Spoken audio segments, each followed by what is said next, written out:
Hiya, it's Aliya. This is my major A4 sketchbook. So for my first page, I thought I would write down my thought process. So when I was given the brief, it would be, this is just my brainstorm, what I'm thinking. I thought it was best to start off with these original adverts because this is where it all started from, because the whole reason why my grandfather collected these post stamps was to send them away for charity. So this is all my kind of thinking, and yeah.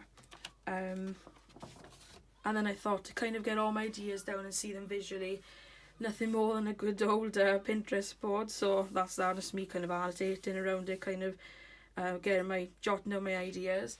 I was quite lucky actually, because one of my mum's friend's son owns a farm and he got some pigs, so I said would I be able to come up underneath COVID restrictions, and he was really kind enough to let me. So these are my primary images, and then I was even more lucky then because I don't know why my mum's got loads of friends from farms apparently, but she also knew someone else that had a farm, so she had more animals as well, so she had like chickens, sheep and cows. So these are my primary images. So this artist was actually from, I think they were two brothers that studied down in Swansea University, and they've become really successful now because they've made a website that's all surrounding endangered species, and so they do these limited edition screen prints.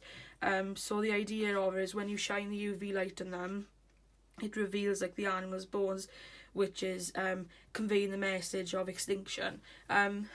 I was actually going to go down the extinction route, and I was going to choose animals that were getting extinct, but I decided last minute to change because obviously I wouldn't be able to get images, like reference images like that quite easily. That's why I changed to farm animals. But I still think it was important just to mention it because it's still animals, and it's such a interesting subject, and it's relating because it is animals anyway. So I move on to this artist. I wanted to pick like a line artist or a continuous line artist because every time I start a new project, I just want to get into the idea of drawing this new thing I've got. So an easy way to do that is just to pick up a pen and go for it really. So I came across this book not so long ago, and it's just all illustrations of like animals, like telling the story through imagery, and I thought it was really lovely. So I kind of wanted to take that on. So the first one I did, because I was a bit nervous, I did it in pen, fine liner tip actually, but then I could see instantly the minute I moved to ink, my drawings became a lot more fluid. Kind of, I laugh because the eyes were there like are not really, they look a bit scary, but these ones look a bit more happy. So already you can see through changing medium I was a lot more easy and fluid. So I wanted to do one of a cow, kind of bit of a pattern, and to be honest it looks that obviously I'm taking that inspiration, and it does very well, especially because I'm using the same medium, but it's and then obviously I did this as well, so I think I improved a lot just in a short space of time just by changing my medium. Anyway, then so I knew straight away when I went into this project I wanted to be printmaking. So obviously a stapler artist for this is Harriet Popham. I admire her work so much. Every time I see her work I get excited. She inspires me, so I kind of thought I had to put her in because it's the thing that inspires me. And then I found artists that, these are two artists here who drew drawings of chickens. They're similar because they both use polka dots within their work, but it's used differently, where this one is more straightforward and black and white, pun not intended, where this one has got polka dots but it's done a bit different, where this one's on the comedic route. These chickens have got characters, where these ones are more like, especially that one, that's more illustrative, because I like the fact of the section shapes, and I like that. But these are more serious drawings and how they're done, but they're lovely. So I wanted to kind of respond to this because I liked the whole polka dot idea. So immediately when I saw this, I just wanted to grab a earbud and use that and dipped in my acrylic paint and kind of took the silhouette of these animals, and I thought that was pretty successful. And then I thought, right, what am I going to do next? So I got some lino and did the same thing again, but in lino. And then I just wanted to have a bit of a change, so I thought, how can I change the composition and do something? So I added circles of polka dots, which I think that looks lovely. I mean, it's a bit like strawberry to the eyes because there's polka dots everywhere, but I wanted to do that deliberately. And then I really liked the stripes in this, so I wanted to do one dedicated to the stripes, and I love these, and to be honest, you can't beat a black and white print. It's a stapler, isn't it? So I'm quite chuffed with how these turned out, to be fair.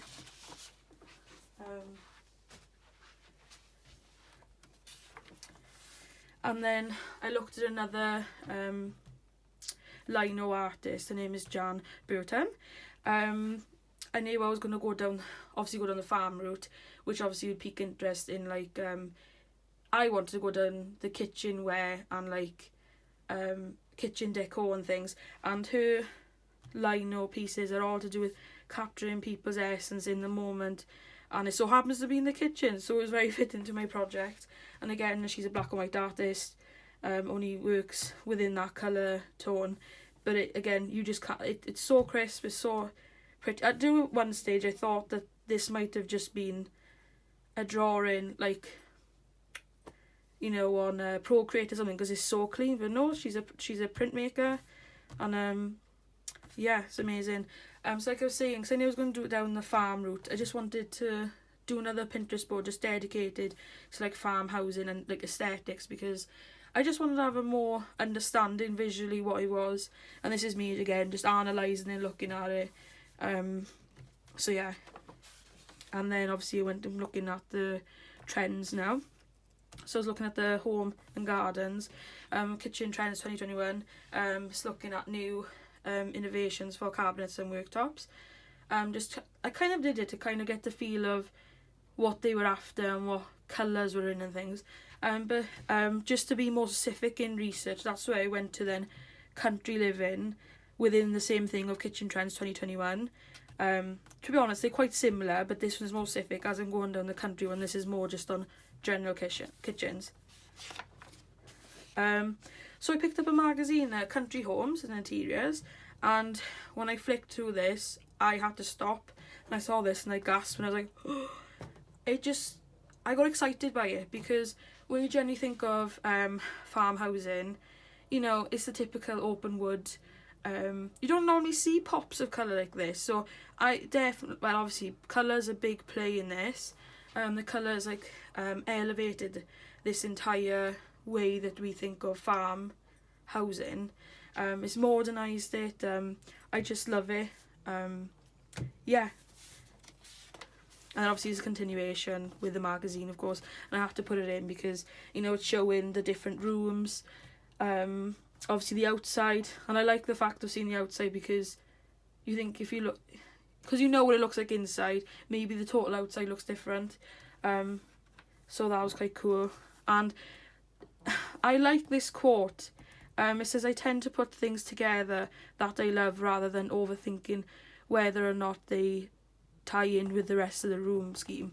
And I like that because when I was doing Part and Bank, I struggled to like make it cohesive, but I've tried my best in this one to try and make everything cohesive, because I'm trying to learn how to, but they don't have to be perfect, and I kind of like that kind of thing. And obviously in the same magazine then coming across colour trends, and so it's the Modern Country colour pink collection. So obviously it's a lot more different tone compared to what we just saw, and it was very dark. Done my own little like swatches and stuff. Yeah, and then it's quite funny then because it came into link with this. So obviously lockdown's lifted and stuff now to an extent where people can go out to have meals and things. So my mother and I went to go for a meal in a restaurant called the Meidil Wyn, and as I sat down I looked around at the decor and I realised, oh my god, there's chickens everywhere, and it so happens to fit in with also the colour scheme of the Modern Country collection as well.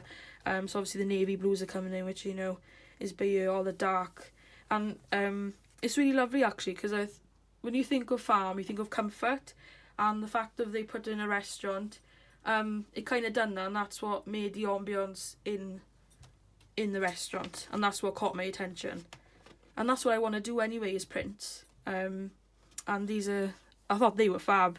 They were wood cutouts, so which piqued an interest of me to do wood things, but I'll get to that later now. I kind of just wanted to respond to the art that was in the restaurant. It was quite graphic, so I kind of wanted to do my own graphic one, so I wanted to be bold. I will be honest, I like the idea of it. I'm not saying it's fab, but I just like the idea and where it could go. But this is just the initial, you know. But I do like it. I think, and obviously I've brought in, you know, the blue. But yeah, I like this, using the positive and negative. I think it's such a lovely thing and a good trick to have, because anytime I'm cutting things out, I'm thinking, oh, maybe if I cut this neat, I could salvage it. So it's always worth doing it that way. And then we come to the Pantone colour of the year 2021. So to be honest, I've noticed the pinks and the blues, and the greys crept in, but it's mostly the pinks and the blues, which I was heading that direction anyway. So I've kind of crossed off the ones that I like the colours of, and these were I picked these up in B&Q, I think, and the colour swatches, and this is the colour palette I'm going to go with. I think it's heavily inspired by that magazine I looked at. I just got so excited by it. Yeah. And then realising the research with patterns, when you think of farm or farm things, what is a pattern that comes to mind? And I completely forgot gingham. And obviously I love the cross hatching. So when we were in uni, we were able to go in, Claire put down those magazines, we can have a look around, and I came across these illustrations, and straight away my eyes got drawn to these pants, and I was like, wow, I really love the cross hatching. I thought I had to do it, and obviously this is kind of cross hatching, but in quilts then. Yeah, so I kind of liked that, so they both tied in, even though they're two different things. The idea is the same. And then, so I wanted to have a go at my own cross hatching. So it's a bit of an experiment, to be honest. Nothing special, just wanted to play with like the translucence of it. So what about darker underneath lighter? Or, you know, I use my fan brush for that, and to be honest, I quite like the fan brush. You know, if I wanted dense. Yeah, so I liked the idea of gingham as a pattern. So I did my own, but I thought it'd be cool to monoprint over them. I've bought my own monoprinting ink. Unfortunately, I don't know why, the blue colour, I don't know if it's because the pigment's in it, but I'm just not getting along with it. The other ones are not too bad, but this one, I don't know. So that's why it's come out a bit like this. But the idea is there. Did the same again, but obviously that was a ram, this is a sheep. Well, they're both sheep, you know what I mean? And then I wanted to do a print on top, and see how it goes. And I like the fact that when the print's on there, it technically blocks out the gingham, but some of it seeps through. I don't know whether that's coming through on camera or not, but in person, some of it comes through, which I like. And then I thought, oh, a perfect cross-hatching like material has already done that. Is Hessian, and I've got some Hessian, so I thought, oh, what would that be like if I printed on Hessian? It didn't go out as I thought it was, like planned. A bit of a flop, to be honest. I had to do it just to try, but I thought this was quite interesting.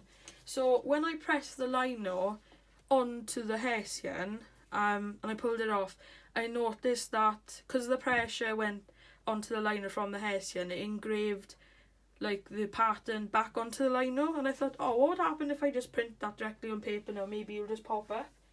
And I was right, and it's quite cool. I think that's really cool to have a gingham ram. So I thought that was pretty cool just to like pick that up. I'm just going to show you the things that I done in workshops in uni. So this is a booklet I made. This is all the prints that I did in the print room. I wasn't quite sure what to do with them, and I just thought, oh, I know, I could use this as a little, I don't know, like colour swatch kind of album. I don't know, but I just thought it'd be cool just to put them, and it's because they're the same but different. That's what I like about this. And then I've got some samples for you. Unfortunately, I only got 4. But they're pretty much all Devore. So this one's Devore. This is the negative one. To be honest, because of the drawing was thin, when I did the negative of this, it wasn't as successful as it I thought it was going to turn out a lot different than I thought. But obviously this is the positive, so, you know, can't really go wrong with this. And then I printed I dyed some fabric, and I thought it'd be cool to Devore back into it, and this is my favourite sample. I just love the colour, and obviously it's just lovely. And then this one is just straight opaque on top, then just the print. So that's mine, all lovely and taped up.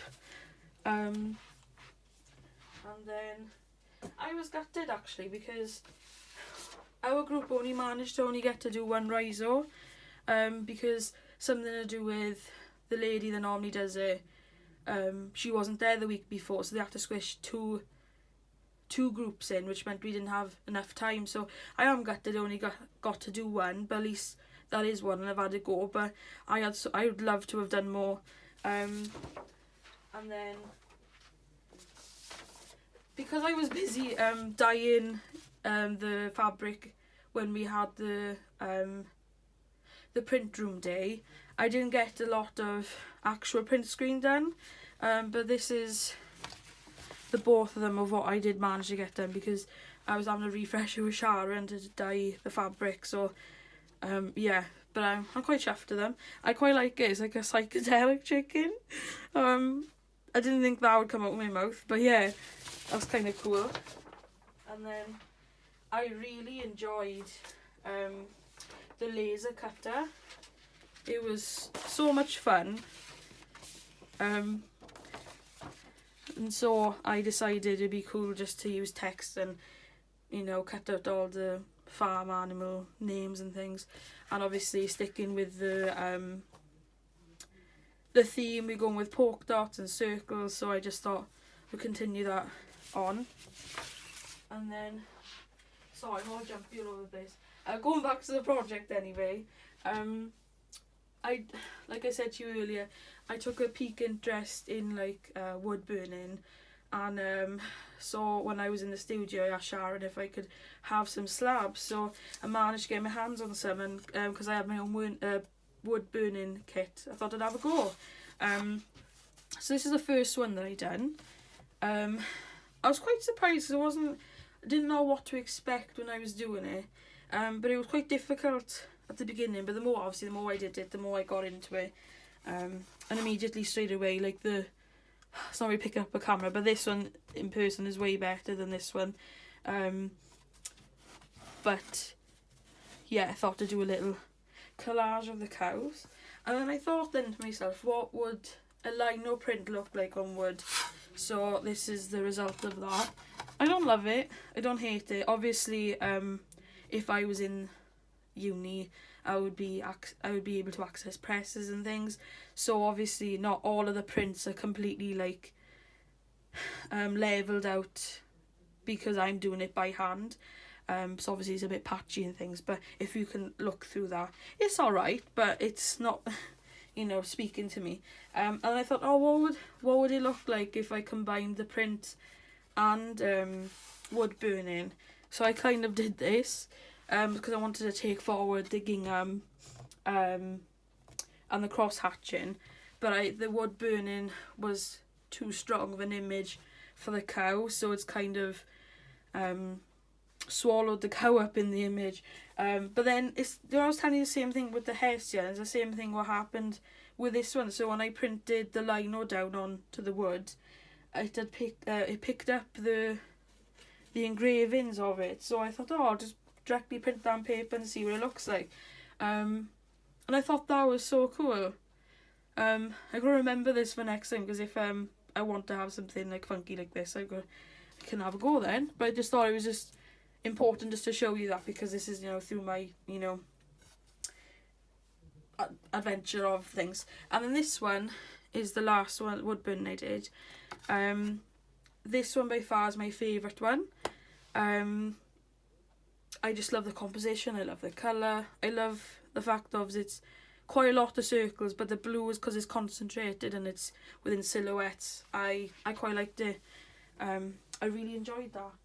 And then obviously I started seeing the project kind of taking a turn. I was thinking, right, I need to start thinking now what to make as a final piece, because I kind of done all the linos, and all I was doing was trying to think of different ways how to, you know, switch it up.